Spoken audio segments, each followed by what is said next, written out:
Stuck Inside Minecraft, Book 1, Unofficial Minecraft Isekai Survival Series, written by Right Blocked, narrated by Nate Ward. An average 13-year-old boy doing average things with an average stay-at-home mom and an average life. Michael. Chapter 1. Be careful what you wish for. Stream starts in 3, 2, 1. Hello, it's your boy Michael, and this is Minecraft Week 2. Last week you saw me craft, build, and survive through my first night and fight the creepers that tried to break into my house, and then I heroically saved... Honey, are you talking to yourself again? A loud, piercing, and all too familiar voice interrupted me from outside my bedroom door. No, Mom, I yelled out. Don't come in, I'm streaming on My mom, ignoring my very simple instructions, burst into the room and quickly scanned the room to gauge its dirtiness level. Dirtiness level 3 is being grounded for a day. Dirtiness level 2 is a long and loud yelling session. Thankfully, my room is currently at dirtiness level 1, which is act as usual and display a slight disappointment at me. Oh, you're making one of those internet videos. My mom grabbed my webcam and looked right into it. She took out a Windex bottle from her mom utility belt and sprayed the webcam. Then she took out a clean towel hanging on the belt and wiped the cam clean.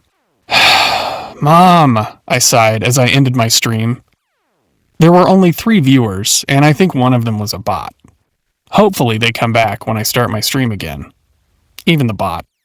You know, all your internet friends watching you would really like it if you kept a clean room in the background, she advised me, as she set everything back in her belt and started to clean around the room. I waited patiently as my mom finally finished. I trust that you can take care of the rest? My mom pointed towards a pile of laundry I hadn't put in the closet yet. Yes, Mom. I'll make sure my room is clean for the 2 people watching my stream. Or were watching my stream, I muttered. She looked around the room one last time to see if there were any other messes to clean up. Love you, Michael, she said as she walked back out of my room. I quickly double-checked to see that the stream was definitely ended. Yeah, love you too, Mom, I replied as she finally left the room. So yeah, this is me, Michael, an average 13-year-old boy, doing average things with an average stay-at-home mom and an average life. At least that used to be true. In fact, none of what I told you is true anymore. Everything has changed. Let's start at the beginning. I used to be a pretty famous Twitch streamer. People would even recognize me on the streets. Granted, I'm assuming I was famous, based on me having 3 average viewers per stream. And I also had 1 subscriber. And yeah, to be honest, only 1 person ever actually recognized me on the streets. And he was indeed my childhood best friend, Liam. Okay, I guess I was a pretty unknown Twitch streamer. But whatever, that doesn't really matter. So back to the past me. After my mom left, I cleaned my room completely, lest I incur her wrath again as she ruins another stream. Then I started my Week 2 Minecraft stream again. Little did I know that my life was about to change forever. Stream starts in 3, 2, 1. Hello, it's your boy Michael, and this is Minecraft. Let's play part 2. Last week you saw me craft, build, and survive through my first night and fight the creepers that tried to break into my house, and then I heroically saved the day by killing them all, but my house was damaged by some dumb creeper blowing up right in the middle of it. So I guess we'll start out by fixing up my house, I explained to my 2 viewers that joined my stream. I guess the bot didn't come back. Hopefully more people join as I keep playing. I controlled my character to walk down to a nearby tree and started violently punching it to get wood out of it. If that sentence makes no sense to you, you probably shouldn't even be reading this. But as any Minecraft fan would know, punching trees is classic Minecraft. As I tediously punched the tree, I wondered if any of this was really worth it. No one is ever going to watch my stream. Well, except for some random 2 people that usually show up. And of course my best friend Liam. What's the point of doing anything when no one cares, or even knows you're doing it?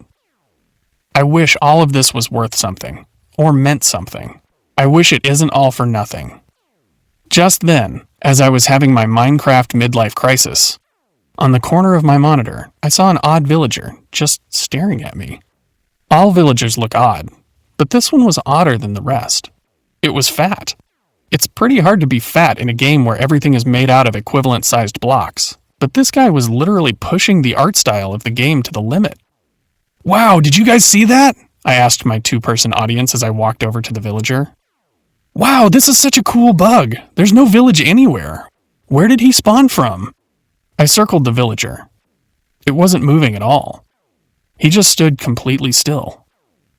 As I looked at it closer, I got spooked by a loud, thunderous sound. It sounded like it came from both inside the game and outside my window at the same time. Whoa! I said as it started raining, in the game and outside together. That was freaky. Well, what do you guys think? Should I shoot it? I asked as I opened my inventory and equipped my bow. No. I heard a faint voice, hidden in the thunders of the game and the ones raging outside my room. I quickly removed my headphones and looked around. No one was here, but I could have sworn someone said that. I put my headphones back on.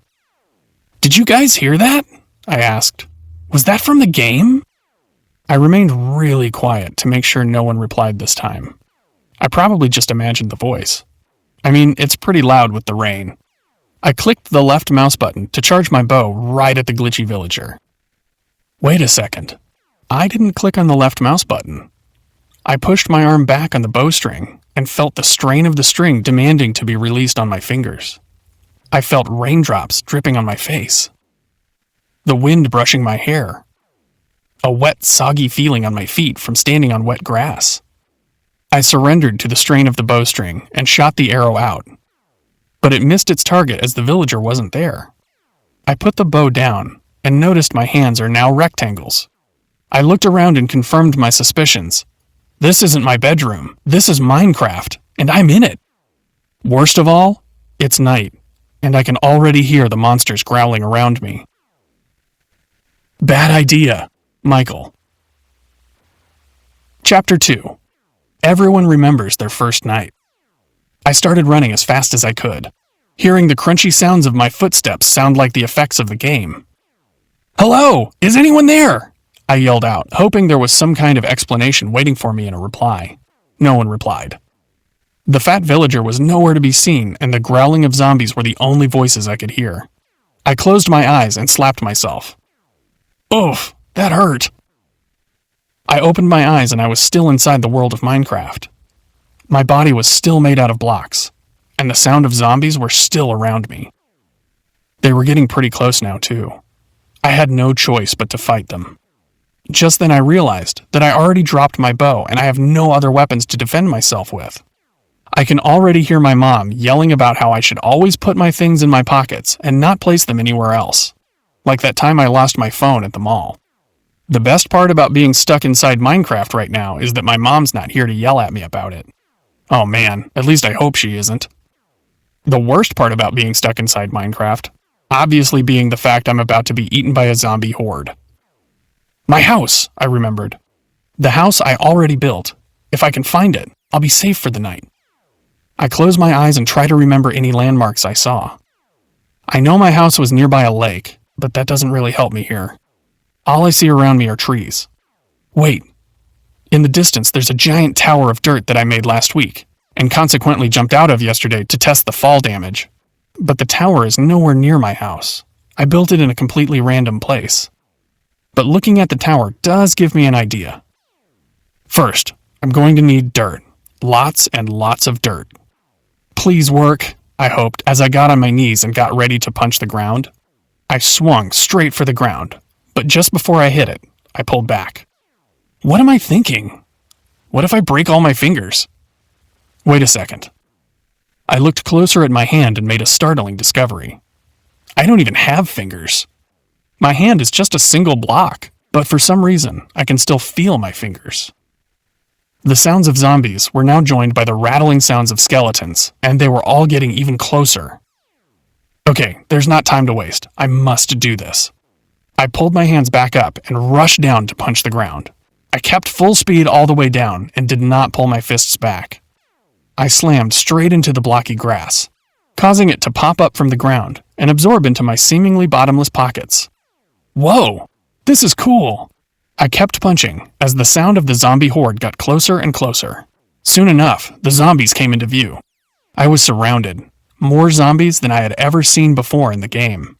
I didn't even know this many zombies could spawn together in the game. There must be almost 50 of them. I had to go now. Time to execute my crazy plan. I looked down at the block of dirt I was standing on and then jumped straight up, quickly reached into my pocket and threw a dirt block right below me. I was now 1 block higher up. It worked! I started jumping and placing the dirt blocks below me.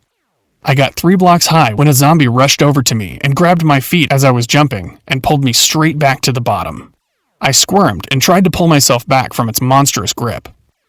With my free leg, I kicked it in its face until it let go of me and rushed back to my 3-block-high tower. I quickly started jumping and placing the blocks again. The zombies surrounded the tower in the bottom, but I was high up enough that they couldn't hurt me. I looked over at the giant square moon in the sky. As long as the moon is up there, the zombies will never stop trying to get me. The only thing that can stop them is the sun. Looking at the position of the moon, I realized sunlight would take too long to arrive. I'll have to stay on top of this tower for a while.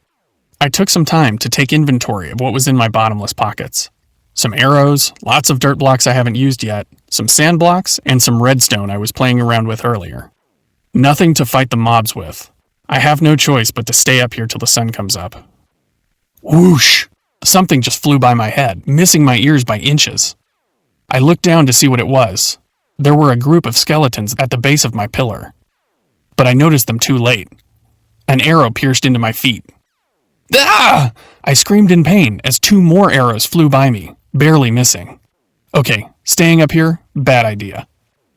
I started using the remaining blocks to go up higher, to see if I can spot my cabin from up here. Then I saw it, right by a small lake. My cabin. I quickly started building a bridge towards it using the dirt blocks. The zombie horde and the skeletons followed from the bottom as I dodged and weaved the arrows they were shooting at me. Once my tower bridge reached the top of my house, I was stuck. There was no way to come down. Usually at this point in the game, I would just jump off the tower and respawn, but I had a feeling that won't work here. The sand blocks! I remembered that unlike other blocks in the game, the sand blocks are actually affected by gravity. If I place them down, they will drop, and I can create a staircase down. The plan worked well. I got closer and closer down. I landed on the roof of the cabin. The zombies and skeletons that were following me surrounded the cabin. There was no way to safely get off the roof and use the door. I quickly started punching the wooden roof instead. I can still enter my house from the top. Hiss! I recognized the sound immediately. It was the familiar hiss of a spider as it jumped onto the top of the cabin. Oh, great. My day just keeps getting better and better, I thought as I kept punching the wood to break into my house. The spider crawled closer and closer to me. Soon as it got close enough, it lunged straight at me, and just then the wooden block finally broke, and I fell into my cabin with a loud crash. The spider hissed from the top of the roof, trying to squeeze in through the 1-block hole, but thankfully it couldn't fit through. Just as I thought I could finally calm down, I realized I forgot about one big thing. I never finished repairing my house after the creeper blew it open last week. There was a giant hole in the back of my cabin that the mobs could come in from. Fortunately, the mobs were now all gathered at the front, trying to break the front door. They hadn't discovered the hole in the back yet. Unfortunately, it won't be long until they do. I sprinted over to my chest and crafting table. The chest was mostly empty. There was only some TNT and a single stone block. That's all I had crafted last week. I grabbed all the TNT in the chest and used the crafting table to turn the wooden block I broke out of my roof into a stick. Then I used the stone block and the stick to craft out a lever. I equipped the TNT blocks and placed them all over my cabin. By using the redstone in my pockets, I connected all the TNT blocks and created a line that went outside my house into the lake and placed the lever at the end. Here goes nothing, I encouraged myself as I ran back inside the house and opened the door. The mobs rushed in like water through a broken floodgate. I ran as fast as I could, with the arrow still sticking out of my feet, ducking and evading any other arrows from hitting me. The mobs chased after me, ignoring all the redstone and TNT around them. I sprinted as fast as I could, and finally reached the end of the redstone line and triggered the lever. I quickly jumped into the lake as the redstone lighted up. Boom! The TNT inside the house exploded, and the moaning and hissing of the mobs finally stopped. I waited inside the lake to make sure no other mobs were alive outside. After waiting for as long as I could, I swam and crawled back out of the lake and saw that my entire cabin was destroyed and countless mobs were dead around it. I finally got time to relax. I closed my eyes and rested onto the soft sand, hoping I would wake up in my own room. I was tired from all the running and fighting. I've had enough Minecraft to last me a lifetime. Sadly, as we all know, this was just the beginning. I come from a different world. Michael. Chapter 3. Michael? Steve. I woke up to a sweet sunlight hitting my face and the calming sound of the lake behind me. I kept my eyes closed, worried about what I would see when I opened them, but my ears had already confirmed my suspicions. I'm still stuck inside Minecraft. I opened my eyes to see two villagers looking down at me. "Impressive work," one of them stated. He looked a little familiar. I rubbed my eyes and got a better look at him. He was the glitch I had seen earlier, the fat villager. "Ugh, you're the bug I saw before," I yawned as I got up and looked at him a little closer. "Bug? I'm not a bug. That is a bug," the portly villager said, slightly annoyed as he pointed over to a dead spider. He looked over to the villager that was standing next to him. She didn't look like a villager. She didn't have the trademarked long nose. She looked more like me. She had bright blue hair and blue eyes and a black ribbon in her hair. Cute, I thought. "See, this is what I get for giving a compliment," the portly villager continued. "I get compared to a spider mob." "Oh, I'm sorry, I did not mean that kind of bug. I meant like you look different than other villagers kind of bug," I explained as I brushed off the sand from my clothing. "Different how?" he curiously asked. I stalled as I thought of something inoffensive to say and tried hard not to stare at his round belly. "That doesn't matter now. We have more important things to do," the female villager interrupted and saved the day. "Yes, exactly," I agreed. "Who are you guys anyway?" "I am Emma, and this is my partner Jack. We were told to bring you to our leader," Emma revealed. "I'm Michael, and I'm not from here. I also have no idea how I got here," I explained. "I come from a different world." "Nice to meet you, Steve. I know you are confused, but our leader Dionysus will explain everything you need to know," Jack stated. "No, not Steve. Michael," I corrected him. "Yeah, that's what I said. Steve," Jack replied. "Michael, like Michael, I spelled out to him. "Yeah, I know how to spell Steve. Steve, he spelled back at me. Emma looked back and forth over at me and Jack, confused. I looked over at her, wondering whose side she was on. After questioning my sanity for a second, I decided to give up.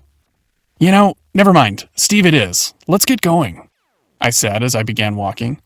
A sharp pain went through my legs as I took my first step. The arrow that hit me last night was still sticking out of my feet. "You guys wouldn't happen to be doctors or have some kind of medication?" I hopefully asked the duo. "I'm a crafter. She's a builder," Jack replied as he went through his pockets and pulled out a piece of cooked pork chop. He tossed it over to me, and I looked at it uncomfortably. "Oh, don't worry. I keep my pockets clean. No lint on that pork chop, guaranteed," he unsuccessfully tried to reassure me. "I don't think this is going to help," I told him, looking at the pork chop. "I'm pretty sure I need medical attention." "Just eat it. Trust me," Emma encouraged. I closed my eyes and tried not to breathe as I ate the pocket pork chop. I looked down at my feet as the arrow slowly disappeared and all the pain went away. Insanely cool.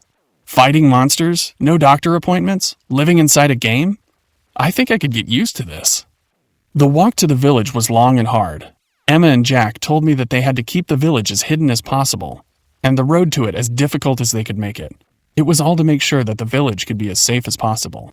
After climbing mountains and going through multiple smelly swamps, we finally arrived. "Who exactly are you fighting here?" Michael. Chapter 4. The Chosen One. Jack and Emma led me to their village. It was different than any village I had seen in the game before. It was in the middle of a forest hidden by its dense trees. There were many more villagers than a normal Minecraft village. There were people everywhere. The villagers inside were mostly practicing and training. Welcome to our home, Jack proudly said. This is kinda epic, I said as I looked around in awe. Jack went ahead of us to let Dionysus know of my arrival. Emma and I took the scenic route through the village. As we walked through the village to reach the center, I realized that the village was divided into various sections. There was one to train crafters, one to train builders, and then one to train warriors. The crafters were learning to remember crafting recipes and craft items as quickly as possible for the builders and the warriors. The builders were learning to build various kinds of defenses, covers, and other structures. The warriors were practicing their combat skills. They were learning to fight using various kinds of swords and bows. Warriors, crafters, and builders? Why is everyone split into 3 groups? I asked Emma. To make squads of 3, where each individual is focused and highly skilled in their one expertise. 3 members keep each group small enough to perform stealth missions, and if we do end up getting caught by our enemies, or getting overwhelmed in a fight, our army doesn't suffer too many losses, Emma answered. Army? Who exactly are you fighting here? I asked, as we reached the middle of the village. There was a large square building in the middle. A sign by the door revealed the building's name. The Dojo. This is where our leader Dionysus resides. I know you have many questions. He will answer all of them. Go inside, Emma directed. I walked inside the square building, inside the dojo. The floor and the walls were made from white sheep wool blocks. All the way in the end of the room stood a villager, wearing robes and holding a bronze sword. So, you or Steve? Dionysus asked. But I had a feeling he already knew the answer. How did you know? I asked, but received no answer. Well, I guess that's what my name is now. At least that's who your people keep calling me. What do you think, Michael? Are you Steve? He questioned as he sharpened his blade. Thank you! At least someone knows my real name, I exclaimed happily, knowing I'm not the crazy one. There is a prophecy that states that the Chosen One would arrive to save this world from the evil that currently plagues it. The prophecy states that the Savior, this Chosen One, he will be called Steve, Dionysus explained. Well, like you said, my name is not Steve, so I think you got the wrong guy. I should probably head home. If you know the way there, that would be really helpful, because I'm not exactly from here, I told him. Ah yes, I know that you have traveled from another world, Dionysus replied. Maybe you are not Steve, the Chosen One. We have been wrong before. You can leave now if you are not Steve. Although you can stay and fight for our cause too if you wish. The choice will be yours. But if you are Steve, your destiny will be to remain here. Wrong before? I thought about it and quickly realized. Emma! She was the first one, wasn't she? She's the other person from my world. That's why she doesn't look like the other villagers. She doesn't have that large, nose. No offense, I deduced. None taken. Our noses are unfortunate. But yes, she was the first I called into our world. But she wasn't the first to come here, Dionysus explained. Then who was the first? I asked. The first person to come from your world and into ours is a monster. He is the one we fight. The one we are trying to defeat. An anomaly. He arrived in this world to create his own army, to take over this entire realm. We call him Herobrine, Dionysus answered. Herobrine? That means all those YouTube sighting videos were real, I exclaimed. YouTube? Dionysus asked, confused. Never mind. You wouldn't understand. So, all I have to do to get out of here is to say I'm not Steve? I asked, starting to get impatient on going back home. Things here seemed more complicated and dangerous than I expected. You can't just say it. You must prove it. Dionysus took a diamond sword out of a yellow chest and tossed it over to me. If you are Steve, then you should be able to defeat me. If you are not, then you will fall. Dionysus raised his bronze sword and signaled me to come fight him. I picked up my diamond sword. This was going to be easy.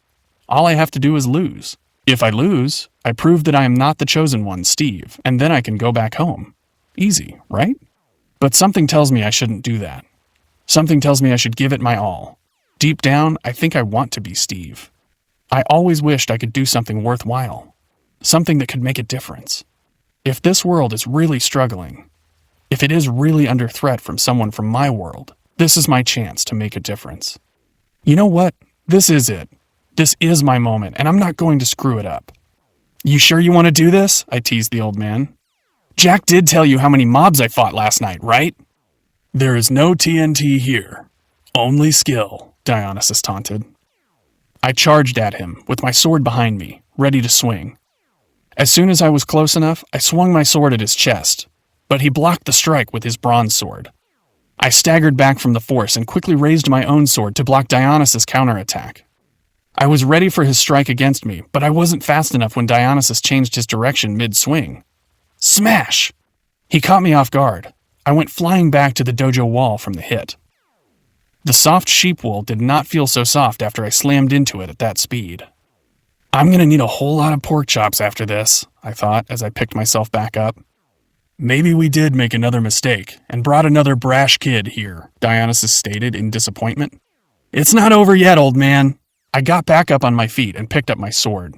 I charged at Dionysus again, and he charged at me too. He swung first, but I was able to swiftly block him. I struck back at him, but he recovered quickly and blocked me too. He was too fast, and he was too strong, but I had no intention of giving up. We both took a couple steps back and circled each other, planning our next moves. Not ready to give up yet, Michael. I thought you wanted to lose, Dionysus panted as he caught his breath. I'm actually starting to like the name Steve, I admitted as I charged him again. This time I aimed high, for his head, but Dionysus ducked and avoided my attack. Then he struck me again with his sword while he was crouched, sending me flying back into the wall. He hit me a lot harder this time than last time, and that wall is still not as soft and fluffy as it looks. Good news is that this means he's not holding back anymore, which means that I'm probably doing better. Bad news is that I am in a whole lot of pain right now. I tried to pick myself up, but I fell back down as my arms started to ache. I expected better, Michael, Dionysus sighed as he put down his sword. Pick it back up, I'm not done yet, I yelled as I finally got up with the help of adrenaline. I started to slightly regret yelling that when Dionysus actually did pick his sword back up. Very well, Michael, Dionysus said. If you want to continue, go ahead. This time, I decided to stay on the defensive and let the old man charge and tire himself out. Dionysus started walking up to me slowly and tactically. So much for tiring himself out, I thought. He knows what I'm trying to do, and he's conserving his stamina. As soon as Dionysus got in range of me, he wasted no time to start swinging. I blocked the first couple of attacks, but he kept attacking faster and faster, giving me no time to retaliate. Soon enough, I was too weak to keep blocking his flurry of strikes, and got hit again and again, bringing me back down to the floor. I looked up at Dionysus standing above me. Every part of my new blocky body was in pain. Everything hurt more than ever before. I didn't even have the strength to hang on to my sword, as my grip on it loosened and the sword slid out of hand. Done? He asked. No! I yelled out in determination as I reached for my sword again. Yes. Yes, you are done. I hit you even once more, and you will die. I have beaten you down to the last bit of health you have. He reached into his pockets and got out a cooked pork chop. Take this, Steve. Steve? I asked, confused. I lied to you before. The Chosen One is not determined by their skills in defeating me. The Chosen One, Steve, is determined by willpower, the determination to fight till their last heart, even when they can't fight anymore. I didn't make a mistake this time. You are Steve. You have proven that to me. Dionysus smiled and helped me stand up. Thanks, Dionysus. I thanked him as I took the pork chop and started eating it. My bruises started to disappear, and the pain went away too. You must train now, kid. Fighting me was nothing compared to our true enemy. Meet Jack and Emma outside, and you will join their unit as a warrior. Keep the diamond sword too, and also take this. He reached back into his pockets and handed me a glowing ender pearl. This is no ordinary stone. This ender pearl has magical properties in it. It is fueled by pure willpower. Only you can use it. When you do use it, it will bring you back to your world, forever. Use it carefully, as you can't ever come back if you do, Dionysus explained. I took the pearl and placed it in my pocket, along with my new sword. I thanked Dionysus one more time as I headed out to look for my unit. To my surprise, they were waiting outside the door. Did you do it, Michael? Are you Steve? Jack quickly asked me, as Emma patiently awaited my answer. Wait, so you do know my name? I questioned him. I was just teasing you before. So did you do it? Tell us, Jack asked again, impatiently. Yeah, I guess I'm Steve, I finally answered, showing them the glowing pearl. Jack was filled with excitement, while it seemed Emma was a little disappointed. Before I could say anything else, a large bell started ringing throughout the town.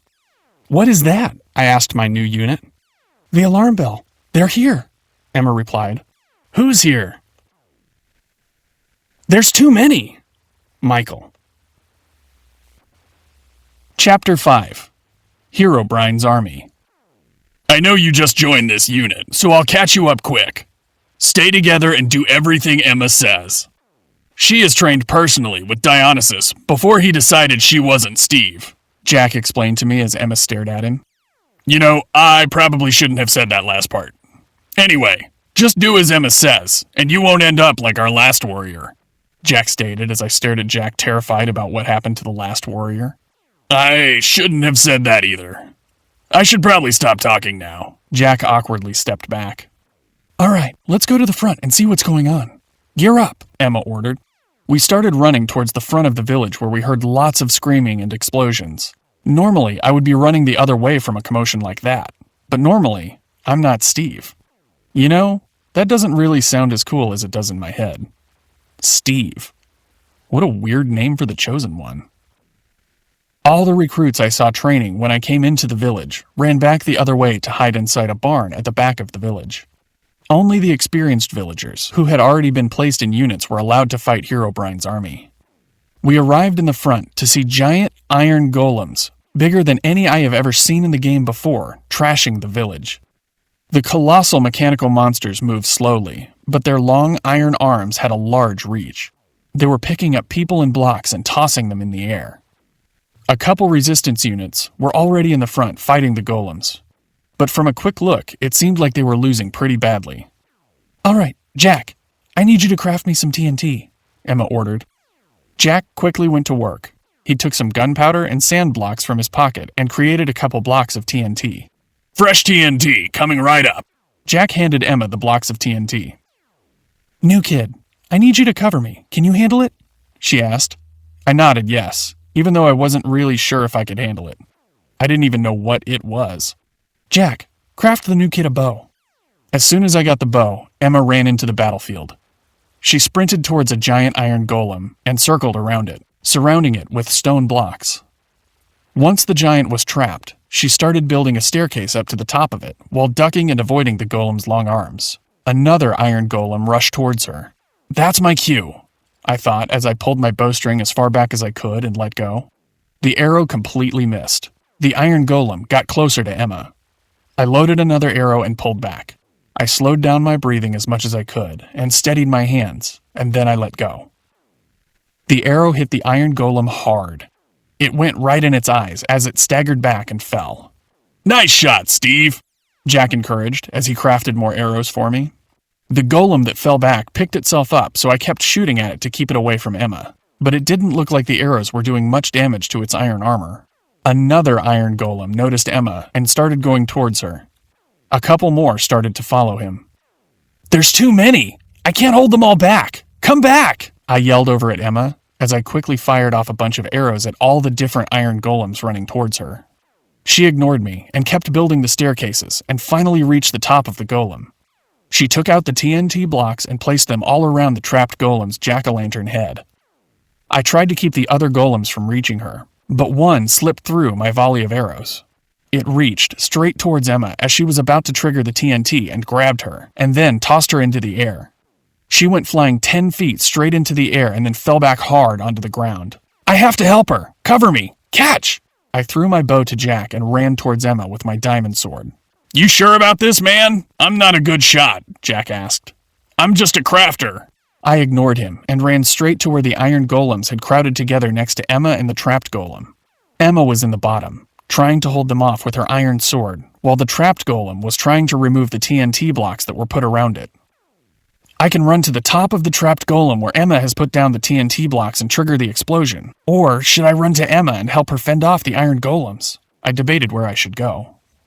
If I go down to Emma, I will probably end up getting stuck down there with her, and that won't help anyone, I decided. I sprinted up the staircase she built and jumped onto the top of the stuck golem. I couldn't trigger the TNT now. Emma was surrounded right underneath it. Since the other golems were pretty close, if I could trigger it, I can take them all out. But Emma would get caught in the explosion. Some of the golems stopped fighting Emma and started paying attention to me now. I used my sword to hold off their hands from grabbing me. I have an idea, I yelled down to Emma. I need you to enclose yourself with iron blocks and dig as far down as you can. I'll hold off the golems for you, I said as I started swinging my sword at the golems to get their attention.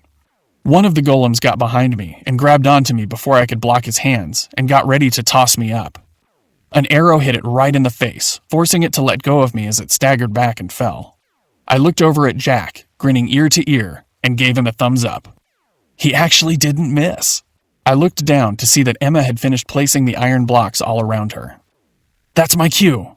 I took a deep breath and lit one of the TNT blocks up and quickly jumped off the golem. I sprinted down the staircase and continued running as the TNT started to explode behind me. I quickly enclosed myself with whatever blocks I had left in my pockets. Boom! I was too close to the explosion. It knocked off the roof of the enclosure I had built, but it protected me from the explosion. I looked back and saw that the force of the explosion knocked off the heads of all the golems that had surrounded us. The giants came crashing down to the ground with a loud thud. Emma, hearing the iron golems crashing down, safely broke out of the enclosure she built and crawled out. Not bad, new kid, Emma said as she patted the dirt out of her clothes. Not bad. That was awesome, Jack yelled out. Before I could celebrate and start bragging, another unit approached me to inform me that Dionysus was waiting for me at the dojo. I guess my victory dance must wait. Dionysus, wait! Michael. Chapter 6.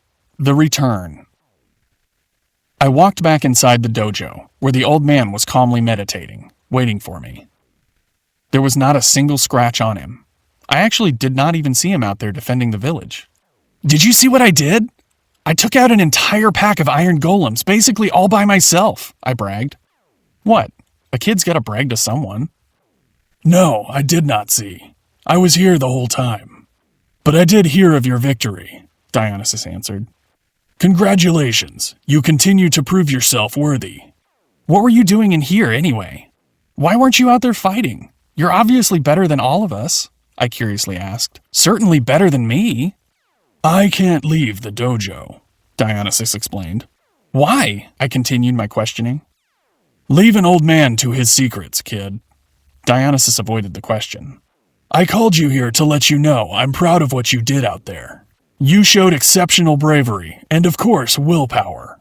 Thanks, Dionysus, I said, still wondering why Dionysus can't leave the dojo. That's not the only thing I wanted to talk to you about. Although the Ender Pearl is the only way back home permanently, I can send you back myself, temporarily, Dionysus revealed. Right now, I think you deserve a break. Return back to your realm, Steve. But remember, you must come back. Your training is not yet finished, and Herobrine still lives. We still need you. Dionysus, wait! I have more questions and I started to say, but I realized I was talking to myself. I wasn't in the game anymore. I was sitting on my computer desk.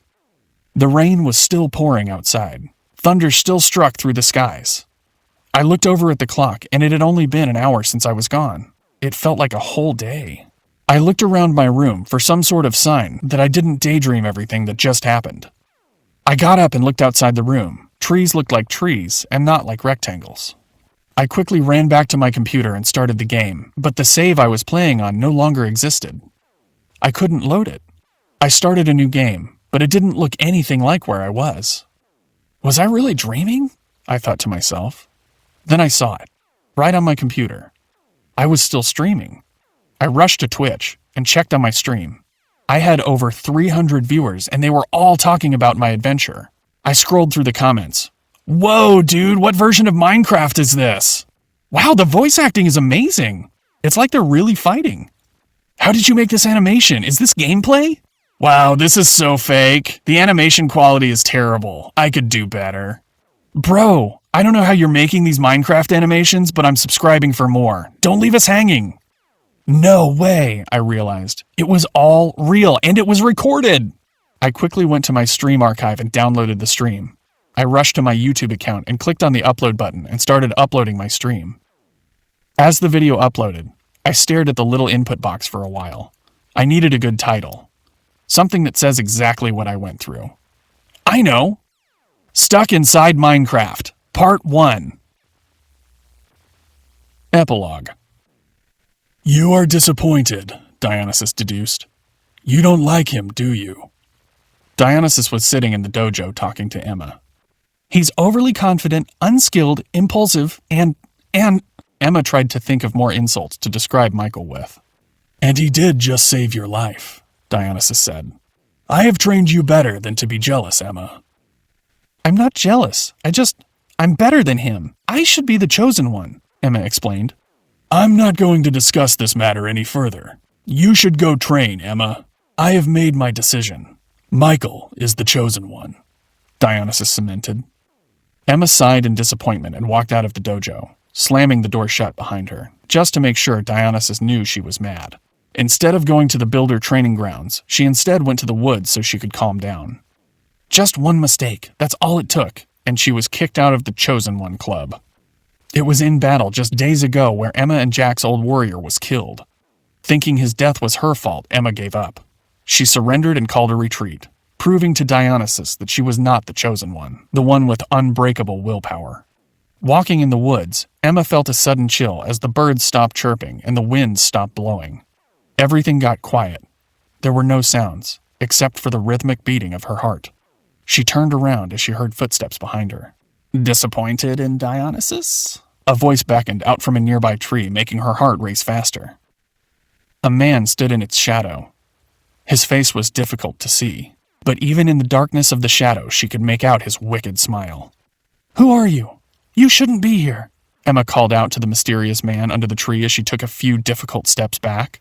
Her legs trembled and refused to move with ease. You know, there was once a time when I trained under Dionysus. He abandoned me, just like he's abandoning you, and just as he will abandon the new kid. How can a man like that be called a leader? I think it's time you considered if you were fighting on the wrong side of this war. The man stepped out of the shadow. His eyes began to glow. Herobrine, Emma barely whimpered as she stood stunned in terror. Book 2. The first adventure of Stuck Inside Minecraft has ended, but there are more adventures to go on. Michael yearns to return to the world of Minecraft so he can continue his adventure and fulfill his prophecy. When he is finally teleported back into the game, he gets more than he bargained for.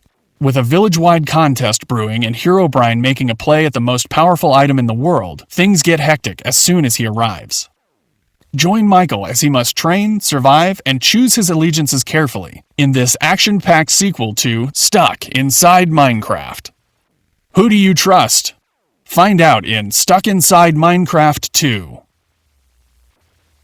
This has been Stuck Inside Minecraft, Book 1, Unofficial Minecraft Isekai Survival Series. Written by Right Blocked. Narrated by Nate Ward. Copyright 2020 by Right Blocked. Production copyright by Right Blocked.